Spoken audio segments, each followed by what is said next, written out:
Ladies and gentlemen, grab your gloves and get your compost ready. Stepping into the ring is the perennial powerhouse, the sultan of soil, the beast of the beds, where permaculture reigns, food grows wild, community roots run deep, and yes, the garden punts hit hard. Freedom starts in the soil. This is the Guerrilla Gardening Show. Welcome back to the Guerrilla Gardening Show. My name is Mike with Mike's in the Garden.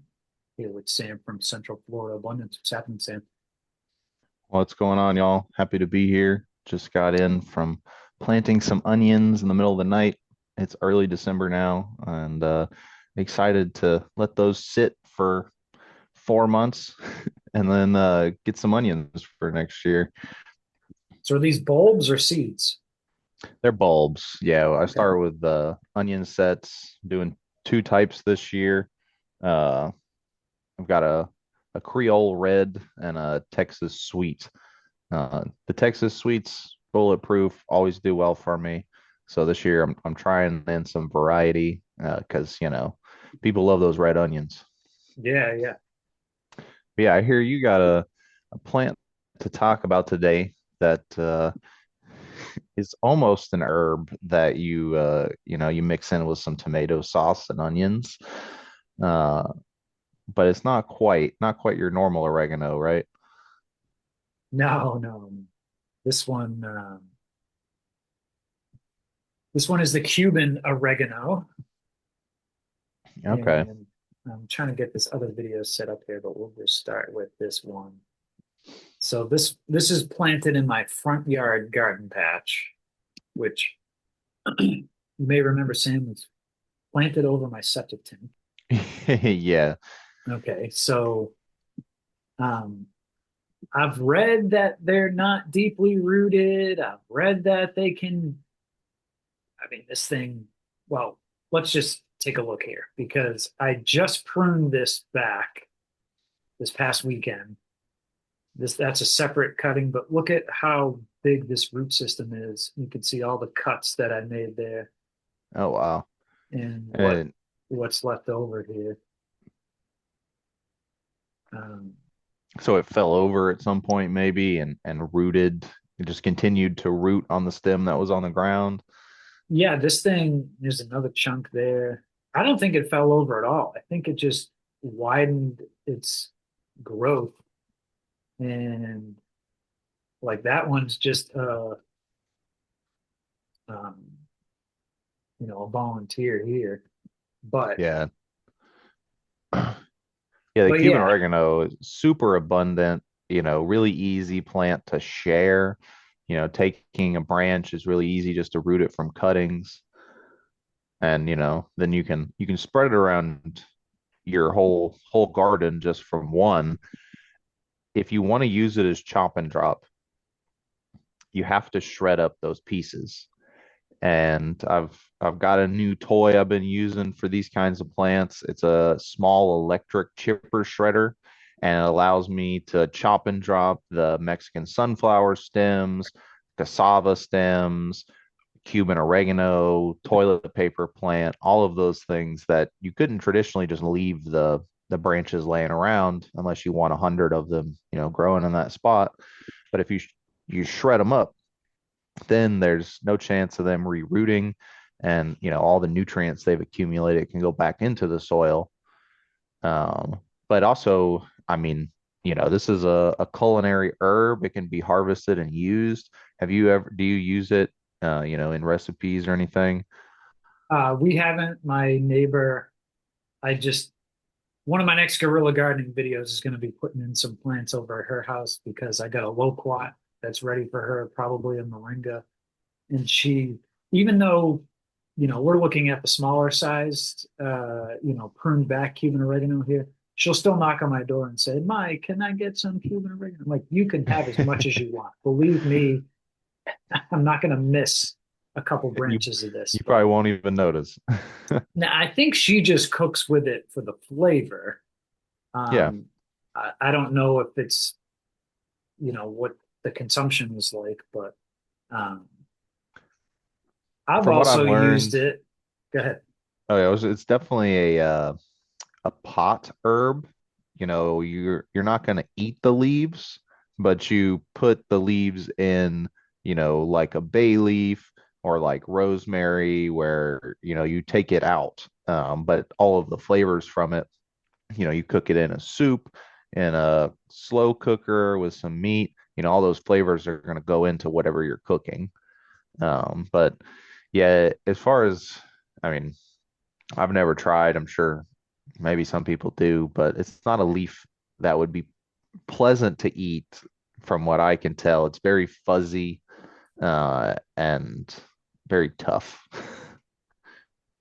Yeah, this Cuban oregano we're looking at here was a propagation from Galt's Landing.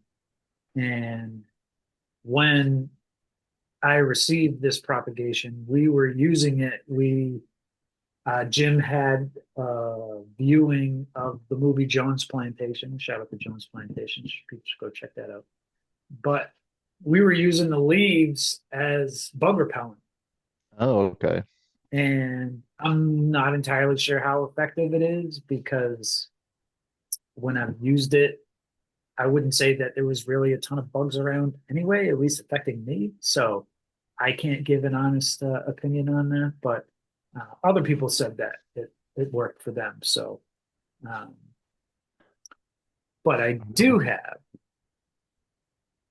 um, so I had two propagations from galls, one direct into the ground, one I put in a cup of water to see if it would start to develop roots. And I read, seen that really is not feasible. However, it didn't develop roots, but after like a couple weeks in the water, I just stuck it in the ground and it did end up growing into like a new bush. So, um, So maybe, they don't root in the water, but it can be a way to preserve the cuttings a little bit, keep them, viable for longer.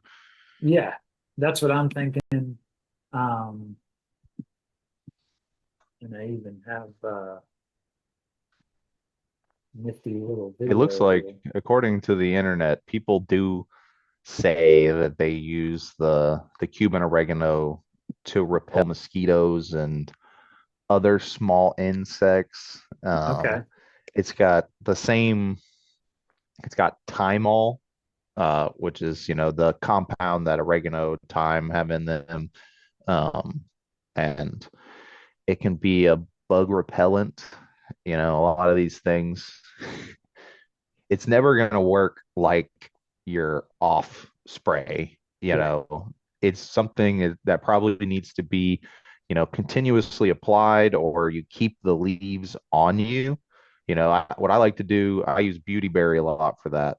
And I'll crush up the beautyberry leaves, get the oils, coming out, and then I'll tuck them in, behind my ear. I'll put them in my hat. If I'm out in the field, I'll put one in the back of my gloves.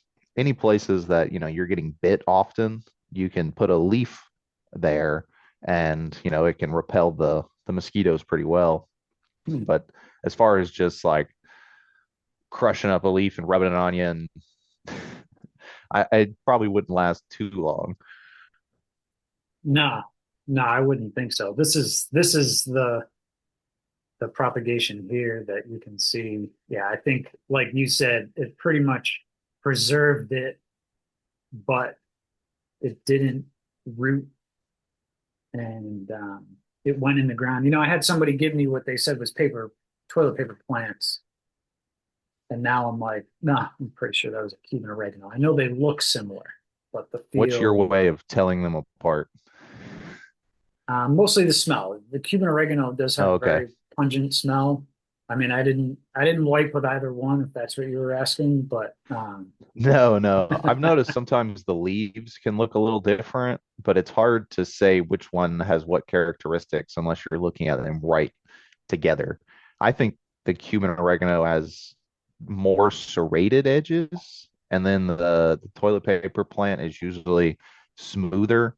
okay, Um, from what I've heard, though, the toilet paper plant does not make necessarily the best toilet paper alternative. Some people have you know, I mean, it could be a small group, but people have reported having allergies and, developing a rash after using the toilet paper plant. And Nice. that's not a risk that I'm really willing to take. Yeah, you can count me out on I that. did look up, using it, the culinary uses of Cuban oregano, and it seems like a popular thing to do is to cut it up into really small pieces, Mhm. or blend it up. And so, the leaves are edible. You can eat them.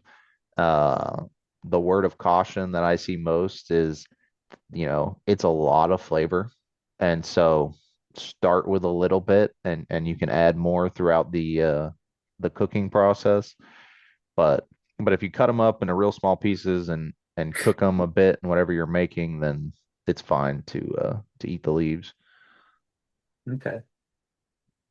I got another video here. Might give us a little more view. Okay, so you can kind of see in this video here, this was several months ago where all this material is dropped here.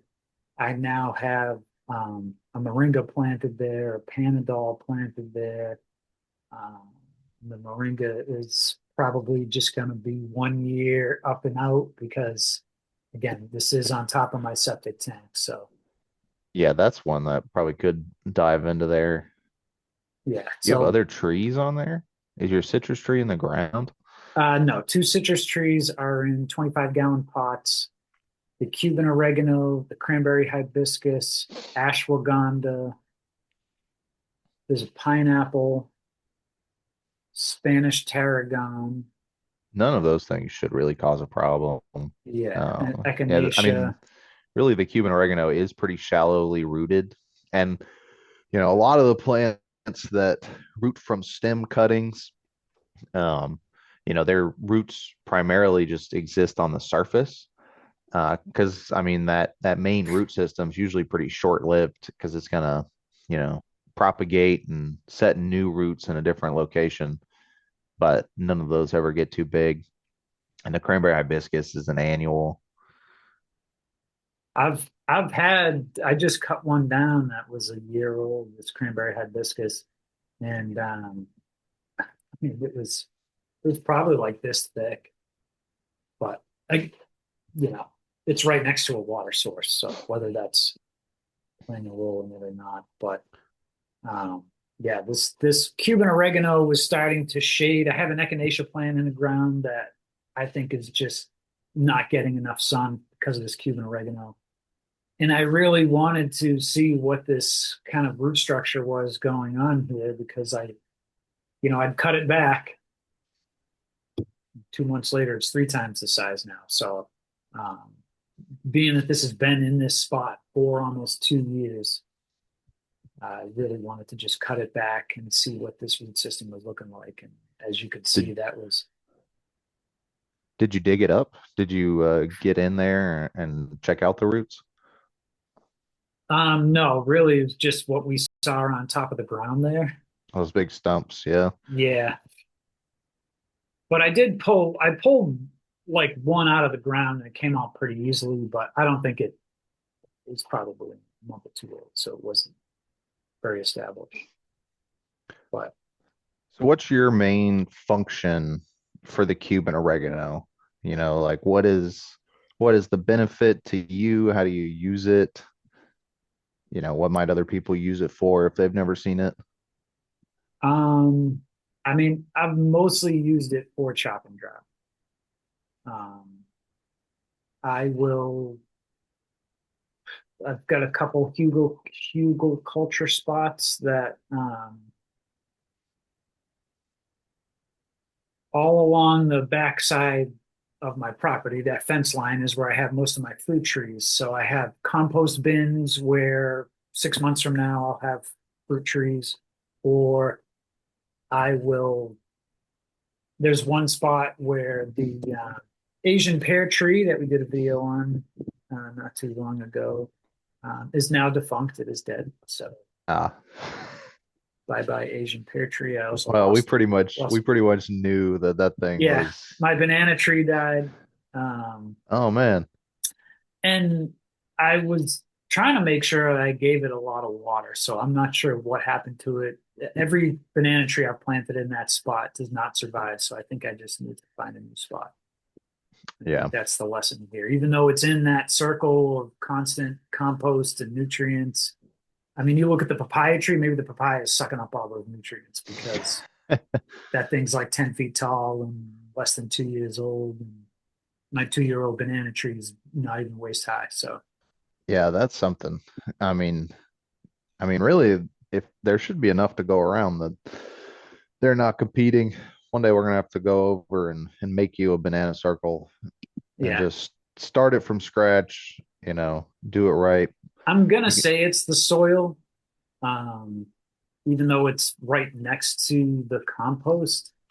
I but just don't soil's think it, so ephemeral, I mean, you can change the composition of the soil, the pH of the soil, anything. I mean, I doubt you have anything that's like, I mean, the worst things you could have are like heavy metals or, some radioactive, uh, stuff from the mines, but it wouldn't just be on one side of your yard that would be affecting plants. yeah, I mean, they were just spraying tonight. We could see some of the trails up in the sky. But yeah, I mean, Oh yeah. if the rest of my property is doing okay, then yeah, it's definitely something that Do you ever use the EM, the essential microorganisms around your property? I know you use worm castings, but yeah, sometimes some directed EM is good. I have not.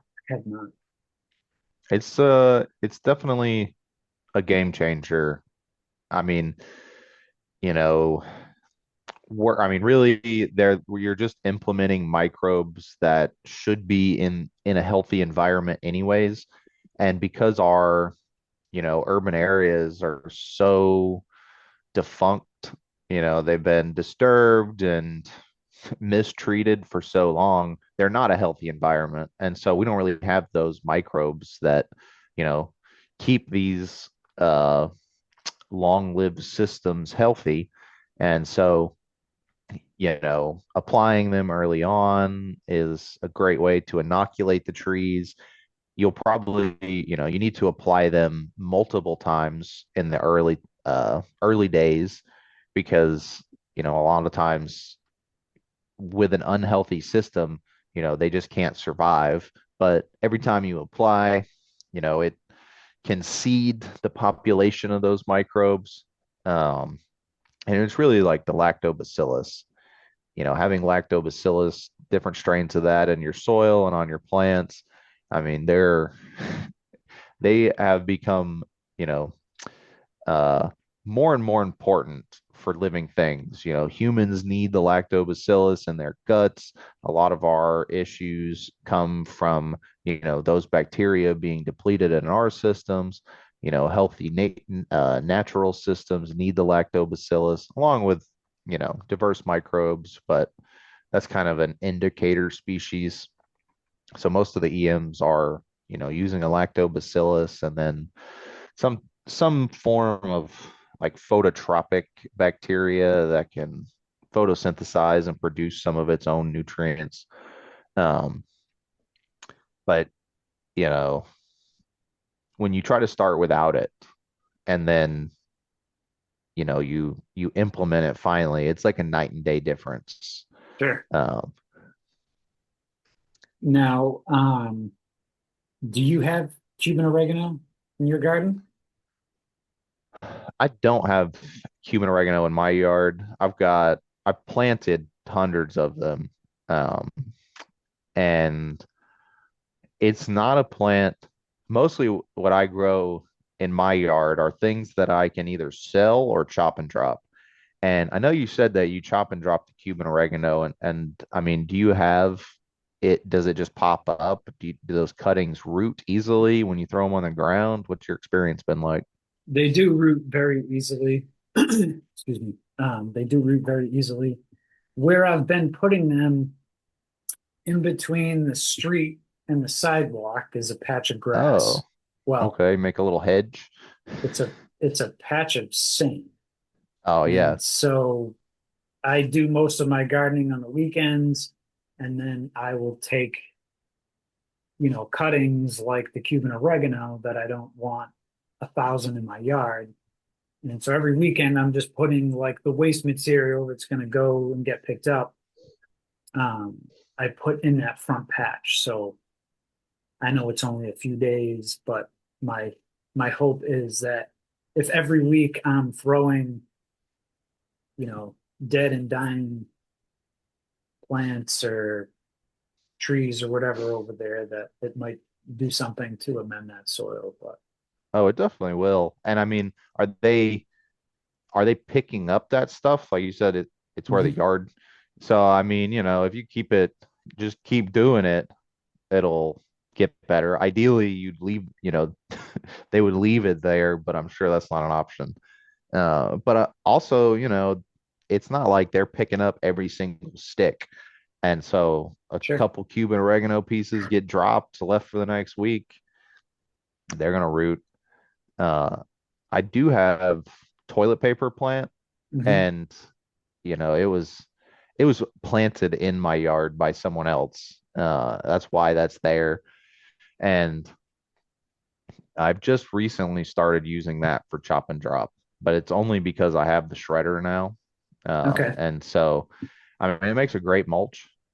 Um, you know, I'm sure there's a lot of nitrogen in the leaves. And so, I mean, really, now I need to come over and get some Cuban oregano cuttings from you and just plant that around for chop and drop. Because really, the toilet paper plant, I mean, since it's not used, since I'm not going to use it for toilet paper, I like most of my plants to have multiple functions. And so if I can use it for cooking on the rare occasion where I want to do that and chop and drop, that makes the Cuban oregano better in my book for those two. I have not yet figured out what to grow for toilet paper though. Maybe banana leaves. I don't know. Yeah. Yeah. Yeah. I mean, I look at some of the toilet paper plants and I'm like, I think I need like five of these attached They're together. And they're not then, big leaves either. They're yeah, like what, smaller than the palm of your hand, and I'm and like, then what do I do with it? I know I can you, just, but, it's you not know, flushable. I mean, you know, I have indoor plumbing here, as most do.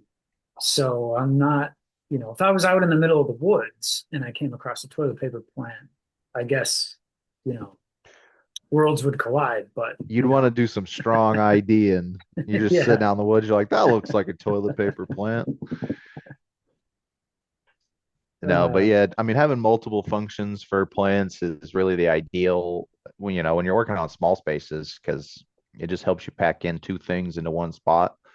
And I mean, with with Cuban oregano's ability to regrow and respond to pruning, you prune it, you mulch that up. Within a month, you've got another 2 feet of growth to mulch up.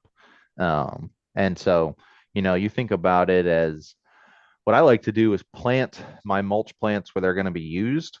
So you could, you know, make a little small hedge or border with the Cuban oreganos around your bed. It'd be easy because, after you just plant one, take a cutting, two cuttings, feed them down the line, you make a cheap hedge, and then once a month during the summer, you come through, shred that hedge up, and put that debris back into the bed that they're bordering there. And then that just makes it, more streamlined maintenance, easy nutrient cycling. so And your then, shredder, it'll shred up like a decent sized stem. oh yeah, Okay. yeah, as long as it's softwood, if anything like a half-inch diameter, uh, as long as it's softwood, like I would cut down whole pigeon peas and just feed them through it, leaves and all. Um, the like oak wood and pine, those harder wood species, you're looking at like maybe a 1/4 inch diameter. But Okay. for most of our chop and drop stuff, they don't really get bigger than a half inch. And if we're chopping them as much as we should be, they're not really getting too woody either. Um, so I mean, it's been perfect. Uh, and really the Mexican sunflower, that was what I got it for because you lose so much material on the Mexican sunflower when you've got these big canes. And Yeah. so being able to just turn all that into chips, uh, it's the ideal for me. I saw a video earlier today. A guy filled up a barrel with leaves, and he already had his weed whacker in the barrel. And so then he just filled it with Oh, leaves above it, turned the weed whacker on, and you could just see it slowly like compress down. Um, I thought that was interesting. yeah, I've seen that before, and I've tried it once with my weed eater, but I have a professional, I mean, Commercial grade, yeah, a very tore strong apart the weed eater. plastic. It no, it really just threw all the leaves out of the Oh, trash can. As okay. soon as I turned it on, it was just, and so I think, if you got a normal electric, weed eater, battery powered, whatever, I think it would be great.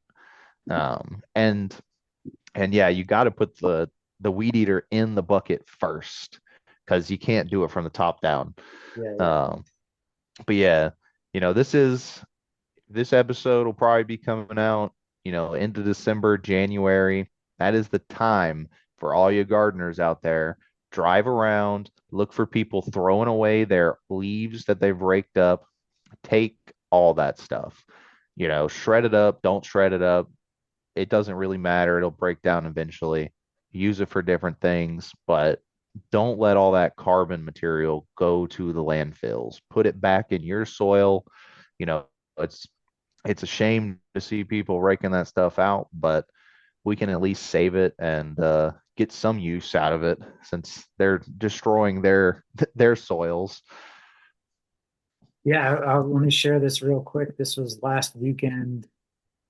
Um, this is a four-door Honda Civic, my friends. So And hey, you're already on it.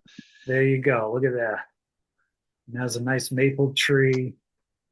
And that was probably 12 bags I was able to fit in the back seat and in the trunk. So um, it's a lot of oaks around here with the take 1,000 years to decompose oak leaves, but every now and then I know where my neighbors are with sycamore trees and maple trees, and so I just keep an eye out. And, thank you very Yeah, hey, much. that's if you can Olive cart it, you're like, oh, well, I'm gonna grab from these species today because I need leaves that are gonna break up faster. Yeah. I mean, that's awesome. The biggest questions that I always get, are there concerns with, if people are treating their yards? Mhm. Are they, you know, spraying stuff on the leaves? And most of the time, no. I would say you're way less likely to get something dangerous in a bag of leaves than you are to get something dangerous in like a store-bought black bag of black cow. Uh, and my reasonings for that are one, the leaves are not on the ground very long. They've really just fallen within the past month. And the time of year that they fall, people aren't really treating their yards.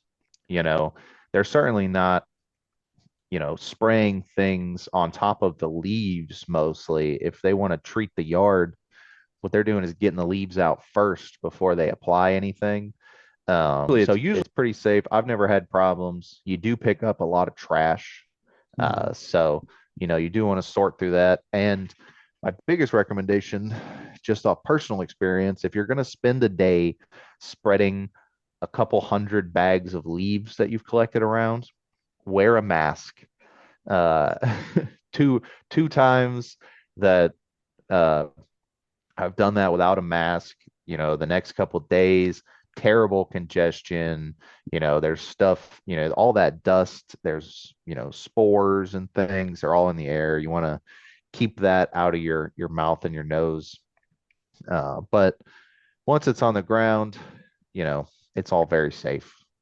Yeah, we should do a video maybe when I'm ready to put these leaves out in the garden here. We can talk about some leaf mold, and I'll even take it a step further and say, from experience, if someone's raking up leaves, then they most likely do not have a company spraying and maintaining the lawn. So there's a good chance that if they, and I don't want to say afford to, but if they don't want to pay someone to maintain the lawn and they're raking the leaves themselves, then they're most likely not paying someone to spray the lawn either. Yeah, that's pretty accurate. And usually, if a company's raking up the leaves, they're taking the leaves Yeah, away with them. sucking them up. Yeah. Yeah. And then just throw. I don't know what they do with it. One day I want to find the facilities that where all you know, the waste goes to. Because Yeah. in my county, we don't have a composting facility, so it's either in the landfill or they're burning it all. Mm. Which either way, it seems like a waste. Like, you could Yeah. use it more efficiently with less effort. Yeah. Uh, but yeah,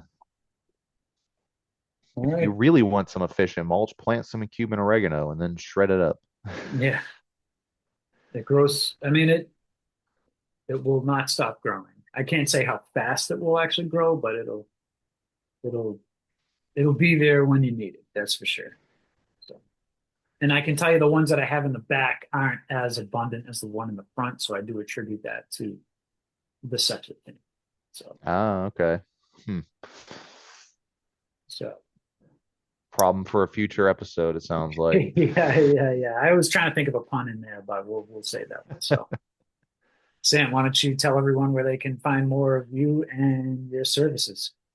Yeah, if you want me to come out and shred up some of your plants and chop and drop them for you, you can reach out to Central Florida Abundance. I do consultations, installations, and garden maintenance, all with a regenerative focus.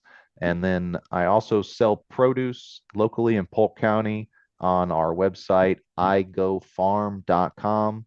Y'all can go check that out. Where we gonna find you at, Mike? What you got going on the interwebs? Mike's in the garden for some silly videos. I'm working on a video now. I was nominated for a Nobel Peace Prize because of all Oh, the amazing content that I put out there. it's because of your garden. It is, yep. So it's really, this video is really just to highlight the absurdity of a Nobel Peace Prize that is given to presidents that bomb millions of people around the world. So um, look for that video soon. You can follow me on the Instagram, the TikToks, the Twitters, and if you want to get a shirt like this one here, hi, I'm hi, and more great shirts like these, you can check them out at this link here. Peace out.